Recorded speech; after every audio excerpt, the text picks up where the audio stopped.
Buongiorno a tutti, sono Bergamini Riccardo, sono il presidente del comitato No PFAS nel Delta del Po ed oggi siamo qui per raccontare un po' quella che è la nostra storia. Noi siamo nati come comitato, ci siamo formati in comitato dopo che l'anno scorso alcuni di noi, dei membri del comitato, sono venuti a conoscenza di quello che era il progetto dell'inceneritore di Loreo. Dobbiamo assolutamente fermare questo progetto e per far capire che la salute pubblica non deve essere riguardata.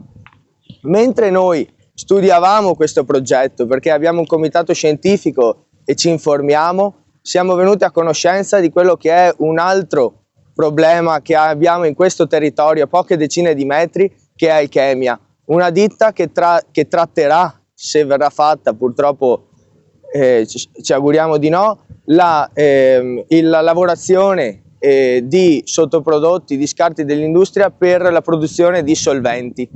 Ecco chi è il comitato, un gruppo di persone di lavori differenti, abbiamo imprenditori, abbiamo commercianti, abbiamo artigiani, abbiamo operatori turistici che si sono messe insieme per tutelare questo territorio. Oggi è domenica mattina e le persone probabilmente avrebbero anche dell'altro da fare di domenica, ma siamo qui perché? Perché noi vogliamo tutelare il nostro Delta del Po e insieme a noi altre 4.000 firme che abbiamo raccolto in questi mesi da altre persone che abitano nel Delta del Po, perché noi vogliamo tutelare il nostro Delta del Po da chi lo vuole svendere e lo vuole deturpare.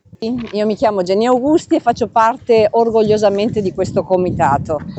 Io sono uno dei tecnici che assieme ad un team di medici, di ingegneri, di esperti ambientalisti hanno lavorato duramente durante tutta l'estate scorsa, arrivando a produrre a luglio 37 pagine di osservazioni e poi dopo proseguendo con l'apertura delle osservazioni che ci è stata data dalla Regione a settembre con ulteriori altre quasi 30 pagine di osservazioni.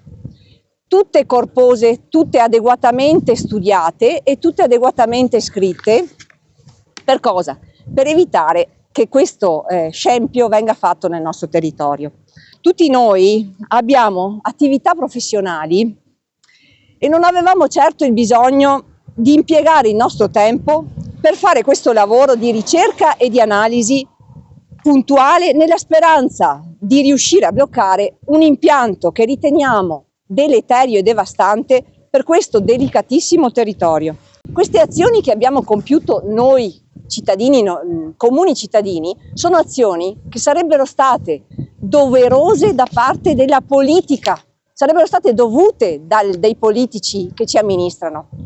E quando dei liberi cittadini decidono di intraprendere delle battaglie ambientaliste come queste e decidono di intraprendere azioni in prima linea, beh, io mi farei una domanda: è molto probabile che qualcuno, forse riflettendo, riesca a capire che la politica in questo caso ha fallito totalmente.